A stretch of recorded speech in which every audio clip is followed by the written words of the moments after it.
దేవునికి మహిమ కలుగును గాక. ప్రియమైనటువంటి సహోదరులారా, రండి ఈ పూట దేవుని వాక్యాన్ని మనం ధ్యానం చేసుకొని గొప్ప ఆశీర్వాదాలు పొందుకోవడానికి మనం సిద్ధంగా ఉందాం. దేవుని ప్రేమ గురించి గత కొన్ని దినాల నుంచి మాట్లాడుతూ ఉన్నాం. దేవుడు మనిషిని ఎంత ప్రేమించాడు, ఎందుకు ప్రేమిస్తూ ఉన్నాడు? తన సొంత ఊపిరిని ఊది మట్టిలో నుంచి మనిషిని తీసి ఊపిరిని ఊది తనకు పరిచర్య చేయించుకోవడానికి, తనతో స్నేహం చేయడానికి, తనతో కలిసి జీవించడానికి తయారు చేసిన మనిషి. ఆ మనిషి పతన స్థితికి వెళ్ళిపోయినప్పుడు, the homo sapien when fall into the ditches, ఆ గోతులో పతన స్థితిలోనికి డిస్ట్రాయ్ అయిపోయినప్పుడు దేవుడు తన చేయిని అందించి మరలా పైకి లాగడానికి ఆయన ఇష్టపడుతూ ఉన్నాడు. ఇక్కడ 16వ అధ్యాయం ఆదికాండంలో చూస్తే, అబ్రహాం భార్య అయిన సారాయి అతనికి పిల్లలు కనలేదు. ఆమెకు హాగరు అను ఐగుప్తురాలైన దాసి ఉండెను. అబ్రహాం గారికి అప్పటికే మరి దరిదాపుగా 90 ఏండ్లు వచ్చాయి. మరి శారమ్మ గారికి కూడా ఇంచుమించుగా 80 సంవత్సరాలు, 78 సంవత్సరాలు ఈ రీతిగా ఉండొచ్చు. మన క్రైస్తవ పండితులు ఈ మాటలు చెబుతూ ఉంటారు. అయితే ఈ సారాయికి దేవుడు పిలుచుకునేటప్పుడు 75 సంవత్సరాల వయసులో పిలిచాడు.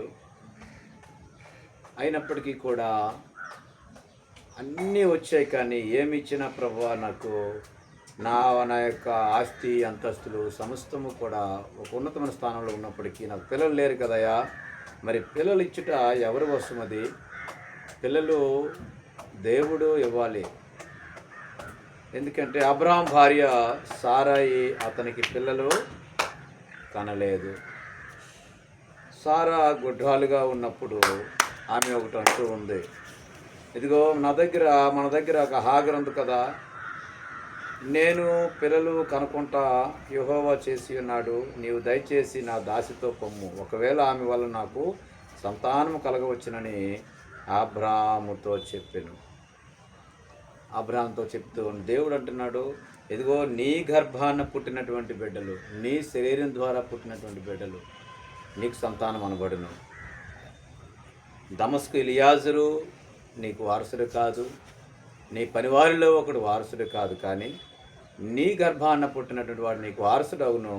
అవును ప్రభువా, ఏమిచ్చి ఏం సుఖం ప్రభువా, ఏం లాభము, ఎంత ఆస్తులు ఉన్నాయి, ఎంత అంతస్తులు ఉన్నాయి, ఎంత ఉన్నతమైన స్థితిలో ఉన్నాను, కానీ నాకు బిడ్డలు లేరు. అయితే దేవుడు అంటూ ఉన్నాడు కదా, నేను నీకు బిడ్డలను ఇస్తాను, ఆకాశ నక్షత్రాలు లెక్కపెట్టి చూడు, అవి నువ్వు లెక్కించగలిగితే సరే, లెక్కించలేనప్పుడు కూడా అంతగా నీ యొక్క జనాన్ని విస్తరింపజేస్తాను అని మాట ఇచ్చాడు. మాట ఇచ్చినటువంటి దేవుడు నమ్మదగిన వాడు. ఈరోజు దేవుని సంఘానికి వచ్చినటువంటి ప్రియమైన సహోదరుడా సహోదరి, మాట ఇచ్చిన వాడు నరుడు కాదు, ఆయన అబద్ధం ఆడుటకు ఆయన మనిషి కాదు. ఎందుకంటే ఆయన సృష్టికర్త, నిన్ను నన్ను మనందరినీ సృష్టించినటువంటి సృష్టికర్త. అయితే ఆమె తొందరపడి సారాయి అంటుంది, ఇదిగో నేను పిల్లలు కనుకుంటా యెహోవా చేసి ఉన్నాడు, నువ్వు దయచేసి నా దాసితో పొమ్ము, ఒకవేళ ఆమె వల్ల నాకు సంతానం కలగవచ్చునని అబ్రాహాముతో చెప్తే, అబ్రాహాం గారు సారాయి మాట వింటాడు. అయితే అబ్రాహాం కనాను దేశంలో 10 సంవత్సరాలు కాపురం ఉన్న తర్వాత అబ్రాహాం భార్య సారాయి తన దాసిన హాగరును ఐగుప్తురాలను తీసుకొని తన పనిమిటి అయిన అబ్రాహామునకు భారీగా ఉండినట్లు అతనికి ఇచ్చాడు. ఇది ప్రభువారు చెప్పలేదు. సారా మాట, భార్య మాట భర్త వింటున్నాడు. ఇదిగో మన ఇంట్లో దాసి ఉంది కదా, దాసిని వివాహం చేసుకుంటే ఆమె వలనైనా నాకు బిడ్డలు కలుగుతారు కదా అనుకునేటప్పుడు సరే అనేసి అన్నాడు. ఆయన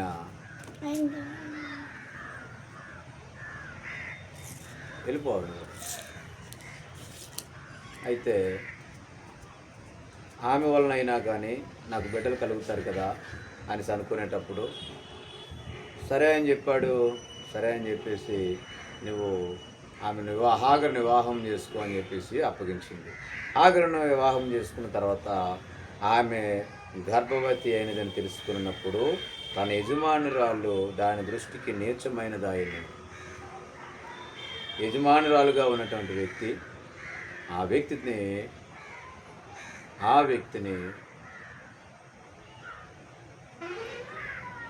నీచంగా చూడడం మొదలుపెట్టింది. ఇంట్లో దాసిగా వచ్చింది, పని మనిషిగా వచ్చినటువంటి ఆ వ్యక్తి. అందుకే దాసురాలు యజమానురాలుగైతే భరించలేనివి ఇవన్నీ కూడా. సామెతల గ్రంథంలో రాస్తూ ఉంటాడు పరిశుద్ధాత్మదేవుడు సొలొమోను చక్రవర్తి ద్వారా. అయితే హాగరుతో పోయినప్పుడు అది గర్భవతి అయిను. అది తాను గర్భవతి అయిన తెలుసుకున్నప్పుడు దాని యజమానురాలు దాని దృష్టికి నీచమైనది అయింది. సరే, నీచంగా అయిపోతుంది. అయ్యో నా పరిస్థితి, చాలా నీచమని మాట్లాడుతూ ఉంది. నువ్వు గొడ్రాలు అని మాట్లాడుతూ ఉంది.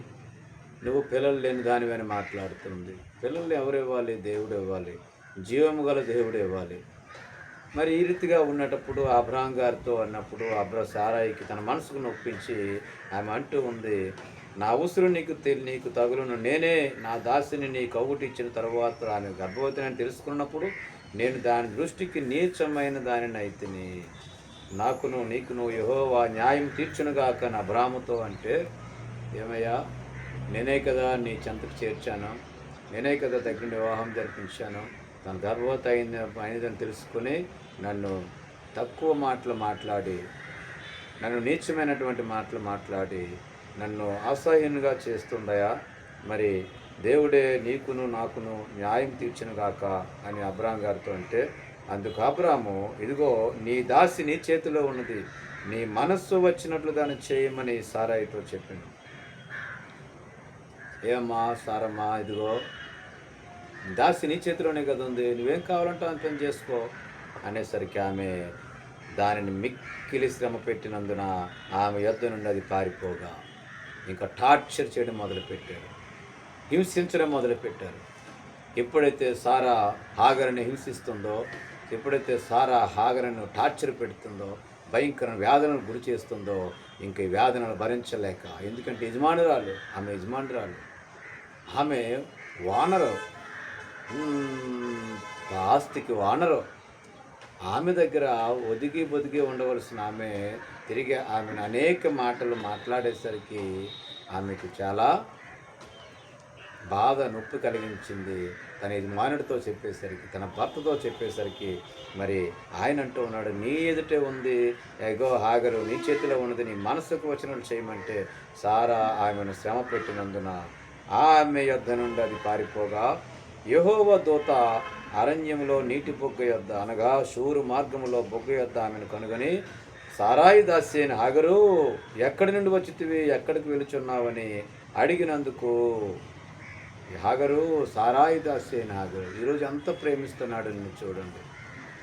ఒకవేళ ఇంటి నుంచి వెడలిపోయిన, కుటుంబంలో నుంచి వెలివేసిన, గ్రామం నుంచి తోసివేసిన, నిన్నందరూ అసహించుకున్న ప్రభు అయిన యేసుక్రీస్తు వారు నిన్ను పిలుస్తూ ఉన్నారు. రండి రండని రమ్మనుచున్నాడు యేసు ప్రభువారు, ప్రయాసపడి భారము మోయువారలు యేసుని చెంతకు, ప్రభుని చెంతకు పరుగొడి వేగమే. అందుకే అంటుంది కదా, ఇదిగో హాగరు ఆ యొక్క గృహంలో నుంచి వెళ్ళిపోయినప్పుడు దేవుని దూత ఇల్లు ఆదరించిందండి. ఇల్లు పిలుస్తుంది, సారాయి దాసిరాలైనటువంటి సారాయి దాసి అయిన హాగరు, ఎక్కడి నుంచి ఎక్కడికి వెళ్తున్నావు అనగా, నా యజమానురాలైన సారాయి యొద్ద నుండి పారిపోతున్నాను, నా యజమానురాలి యొద్ద చేతిలో నుండి నేను పారిపోతున్నానయ్యా అంటే, ఎందుకు వెళ్ళిపోతున్నావు నువ్వు, కారణం ఏమిటంటే ఎంతో శ్రమ పెడుతుంది నన్ను అనేసరికి, ఈరోజు సంఘములో, ఈరోజు సొసైటీలో, ఈరోజు లోకములో నిన్ను శ్రమ పెట్టి ఉండవచ్చు, కానీ ఎక్కడికి పారిపోతావు? దేవుని కృప ఎక్కడున్నప్పటికీ కూడా నీ మీద ఉంటుంది. దేవుని ఆశీర్వాదం నీ మీద ఉంటుంది. దేవుని దీవెన నీ మీద ఉంటుంది. ప్రియమైన సహోదరుడా, సహోదరి, ఇదిగో ఆయన అంటూ ఉన్నాడు, ఎక్కడికి వెళ్తున్నావు అనేసి అంటే, ఆయన ఇగో నా యజమానురాలైన సారా యొద్ద నుండి పారిపోవచ్చున్నాను అంటే, దేవుని దూత అంటుంది, నీ యజమానురాలి యొద్దకు తిరిగి వెళ్ళి ఆమె చేతి కింద అణిగియుండుము. నేను చెప్తున్నాను కదా, నువ్వు ఒబీడియన్స్గా ఉండు. నీ యజమానురాలి యొద్దకు వెళ్ళు. ఆమె ఏమైనా పడి ఉండు, ఆమె ఎంత హింసించినా ఓర్చుకొని ఉండు. నేను నిన్ను ఆశీర్వదిస్తాను. నిశ్చయముగా నీ సంతానం విస్తరింపజేసేదిను. అది లెక్కింప వీలు లేనంతగా విస్తారమగునని దానితో చెప్పాను. యెహోవా దూత నీ మొరను వినును. నీవు గర్భవతి ఉన్నావు. నీవు కుమారునికి అతనికి ఇష్మాయేలు అని పేరు పెట్టెదవు. అతడు అడవి గాడిద వంటి మనుష్యుడు. అతని చెయ్యి అందరి చేతులు అతనికి విరోధముగా ఉండును. అతడు తన సహోదరులందరి ఎదుట నివసించునని దానితో చెప్పగా, చూడండి, ఒక ఎల్ రోయి లాహోర్ ఎల్ రోయి అని నీటి బొగ్గు యొద్ద అతన్ని చూసినప్పుడు, ఇదిగో ఆ నీటి బుగ్గకు అంటుంది కదా, చూస్తున్న దేవుడు నీవే ఆయన పేరు తనతో మాట్లాడిన యెహోవాకు పేరు పెట్టాను. చూచుచున్న దేవుడు అని పేరు పెట్టిన వ్యక్తి చూచుచున్న దేవుడు. ఎందుకంటే మనల క్రియలు చూస్తున్నాడు, మన విశ్వాసం చూస్తున్నాడు, మన యొక్క ఎంతవరకు మన ఆత్మీయ జీవితము, మన పరిస్థితులన్నిటినీ కూడా ఎరిగినటువంటి దేవుడు, చూస్తున్నటువంటి దేవుడు. అందుకే ఒక్కొక్కసారి మనము తొందరపాటు పడి ఈమె ఎక్కడికో అడవిలోనికి వెళ్ళిపోయింది హాగరు. ఏమో తను ఒకవేళ ఆత్మహత్య చేసుకోవచ్చునేమో, ఏమో ఆమె ఒకవేళ దేనికైనా అఘాత్యం చేసుకోవచ్చేమో. ఒకవేళ అలా చేసుకుంటే హాగరు గర్భంలోని బిడ్డ ఇద్దరు కూడా చనిపోతారు కదా అంటే, ఆ మాటకి ఆమె వెంటనే దేవాతి దేవుడు కలుగు చేసుకొని దేవుని దూతలు పంపించి ఆమెకు ఆదరిస్తూ ఉన్నాడు. ఏమని అంటున్నాడు? ఇదిగో సారాయి దాసి అయిన హాగరు, నిన్ను తెలుసు, నీ పేరు తెలుసు, నీ యొక్క ప్రవర్తన తెలుసు, నీ మనసు తెలుసు, నీ జీవితం తెలుసు, నీ క్రియలు తెలుసు, నీ ఉద్యోగం తెలుసు, నీ భక్తి తెలుసు, నీ బండారం అంతా కూడా తెలుసు మన ప్రభువుకి. నీ బండారం తెలుసు, నీ భక్తి తెలుసు, నీ సమస్తము తెలుసు, నీ పేరు, నీ యొక్క భవిష్యత్తు, నీ బ్రతుకు సమస్తము తెలుసు ఆయనకి. అందుకే ఆయన వచ్చి అడుగుతున్నాడు, సారాయి దాసి అయిన హాగరు అని పిలుస్తూ ఉన్నాడు. ఈరోజు నిన్ను కూడా పేరు పెట్టి పిలుస్తూ ఉన్నాడు. రాజు, రాణి అని పిలుస్తూ ఉన్నాడు. ఈరోజు నువ్వు ఎక్కడ ఉన్నప్పటికీ నిన్ను పిలిచేటువంటి దేవుడు, చూచేటువంటి దేవుడు, ఆయన ఆదరించినటువంటి దేవుడు. ఒక్కసారి ఆయన వాక్యం నీ హృదయంలో పడినట్లయితే నువ్వు ఎక్కడికి వెళ్ళినా ఈ ప్రపంచంలో ఏ మూలకి వెళ్ళిపోయినా నీకు స్వరం వినబడుతూనే ఉంటుంది, నిన్ను వెంబడిస్తూనే ఉంటుంది. నువ్వు ఏ చోటకి వెళ్ళిపోయినా దేవుని మాట నీ హృదయంలో పడినాటి నుంచి, నీ చెవుల్లో పడినాటి నుంచి, నీ మనసులో పడినాటి నుంచి ఆయనకు స్వరము నీకు వినబడుతూనే ఉంటుంది. ఆగరు అనుకుంది, నేను వెళ్ళిపోతాను ఇంకా నా యజమానురాల దగ్గర నుంచి, నా యజమాని నుంచి నేను దూరంగా వెళ్ళిపోతాను, నేను ఇంకా బ్రతికేది లేదు, ఈ లోకంలో ఉండేది లేదు, నేను ఈ లోకంలో జీవించలేను అనుకున్నదేమో. కానీ ప్రభువైన యేసుక్రీస్తు వారు ఆమెను ప్రేమించాడు. ఎందుకంటే ఆమె ఎక్కడ స్నేహం చేసింది? అబ్రాహాం గారి దగ్గర స్నేహం చేసింది, సారాయి దగ్గర స్నేహం చేసింది. అక్కడ ఆయన మాటలు విన్నది. దేవుని మాటలు విన్న హాగరు ఒకరు వెళ్ళిపోతే దేవుడు వదలడు, విడిచిపెట్టడు. అందుకే అంటున్నాడు, నువ్వు వెళ్ళి నీ యజమానురాలు చేతి కింద మణిగి ఉండు, ఆయన చెప్పినదంతయు నువ్వు విను. ఎందుకంటే ఈరోజు సేవకులు, ఈరోజు విశ్వాసులు ఎప్పుడు కూడా సేవకుల చేతిలో నుండి వెళ్ళిపోవద్దు, సేవకుల చేతిలో నుండి పారిపోవద్దు, సంఘములో నుంచి విడిచి వెళ్ళొద్దు. దేవుడు అంటూ ఉన్నాడు, ఇదిగో అబ్రాహాం గారి దగ్గరికి, సారాయి దగ్గరికి నువ్వు వెళ్ళినట్టుగా ఇదిగో నువ్వు నీ సంఘానికి తిరిగి వెళ్ళు. ఇదిగో నీ యజమానురాలు, ఇదిగో నీ యజమానుడి దగ్గర నువ్వు అణిగిమెనుగుండు, ఇదిగో నీ సేవకుడి దగ్గర అణిగిమెనుగుండు. నీ సేవకుడు చెప్పినదంతయు చేస్తూ ఉండు, నీ సేవకుడి మాట విను. ఇదిగో ఆయన దేవుని మాటలు నీకు ప్రకటిస్తూ ఉన్నాడు. ఈరోజు చాలామంది చాలా చోట్లకు పారిపోతూ ఉన్నారు. ఎందుకు పారిపోతున్నారో వాక్యం తెలియక పారిపోతూ ఉన్నారండి. వాక్యం తెలుస్తుంది, ఇదిగో వాక్యం తెలియజేస్తుంది ఏమనంటే, ఇదిగో సారాయి, నువ్వు నీ యజమానురాలను సారాయి వద్దకి వెళ్ళు, ఆమె చేతి కింద అణిగియుండుము. ఆమె చెప్పినదంతా చెయ్యి, ఆమె ఏం చెప్తుందో చెయ్యి, అంతే. ఇంకేమీ అవసరం లేదు అనేసరికి ఆమె మళ్ళా అలా ఉన్నట్లయితే నువ్వు అది కండిషన్, అప్పుడు నేను నిన్ను దీవిస్తాను, నీ సంతానం నిశ్చయంగా విస్తరింపజేస్తాను, నువ్వే అగాత్యం చేసుకో పని లేదు. ఈరోజు చాలామంది అప్పుల పాలైపోయామని, పిల్లలు లేరని చెప్పేసి రకరకాలుగా దూషించబడుతున్నానని, అవమానపరచబడుతున్నానని రకరకాలుగా సంఘములో మనుషులు వాళ్ళు హింసించి దూషించి హేళన చేసినప్పుడు వాళ్ళు అప్పుల పాలయ్యి ఇంకా నీచమైన స్థితిలోకి వెళ్ళిపోయినప్పుడు, దౌర్భాగ్య స్థితిలోకి వెళ్ళిపోయినప్పుడు, పేదరికంలోకి వెళ్ళిపోయినప్పుడు, పోషించబడలేనప్పుడు ఇదిగో వాళ్ళు ఎన్నెన్నో ప్రయత్నాలు, పురుగు మందులు తాగడానికి, ట్రేడ్ పట్టాల దగ్గరికి వెళ్ళడానికి, వాళ్ళు ఏదో చనిపోవడానికి, ఈ లోకాన్ని విడిచి వెళ్ళిపోవడానికి ఇష్టపడడానికి వెంటనే హాగరు వల్లే నిర్ణయాలు తీసుకుంటూ ఉన్నారు.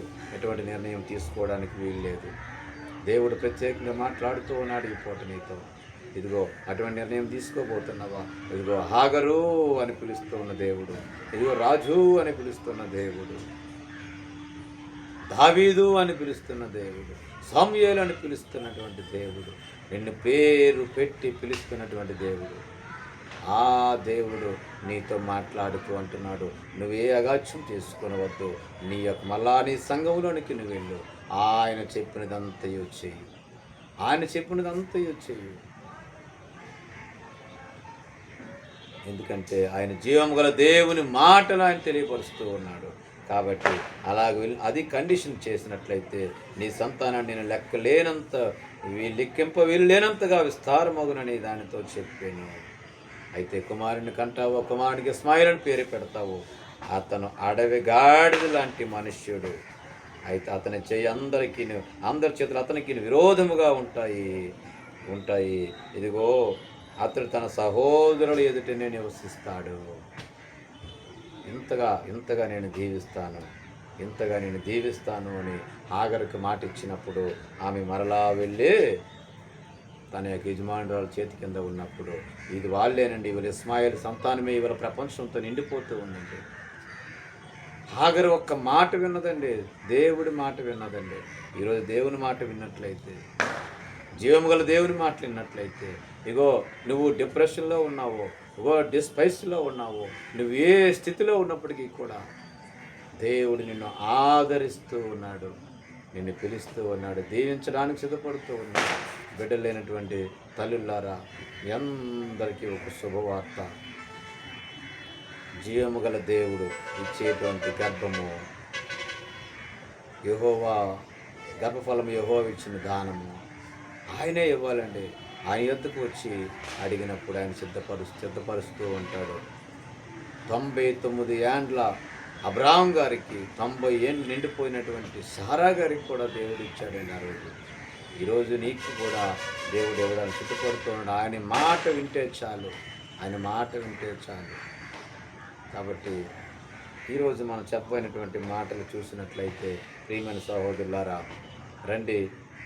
ఎంతమంది అయితే శ్రమల్లోనూ, ఎంతమంది అయితే ఎఫ్లెక్షన్లోనూ ఇంకా బాధల్లోనూ శ్రమల్లోనూ అణిగి విసిగి వేసారిపోతున్నారా? రండి, దేవుని యొద్ద మీకు సమాధానం దొరుకుతూ ఉంది. సమాధానం. దేవుడు నిన్ను ప్రేమిస్తూ ఉన్నాడు, పారిపోతున్న నిన్ను ప్రేమిస్తున్నాడండి దేవుడు తన వాక్యాన్ని దీవించి ఆశీర్వించును గాక, వాక్యం వీళ్ళందరినీ దీవించును గాక. ప్రార్థన చేద్దాం. యేసయ్యా నీకు స్తోత్రం. మమ్మల్ని అందరినీ దీవించిన ఆయన, వచ్చిన బిడ్డలు ఆశీర్వదించండి. సంఘాన్ని, సంఘ బిడ్డలను, కాపరులను అందరినీ కూడా నీ హస్తాలకు అప్పగిస్తాం. మీరే నడిపించండి ప్రభు. నీ ప్రేమ, అమితమైన ప్రేమ, అగాపే ప్రేమ ప్రభా సంఘం మీద ఉంచండి, వాక్యాన్ని బిడ్డల మీద ఉంచండి, గొప్ప ఆశీర్వాదాలు అనుగ్రహించండి నాయన. యేసుక్రీస్తు వారి పేరిట చిన్న ప్రార్థన సమర్పించడానికి వేడుకుంటున్నాం తండ్రి. ఆమేన్.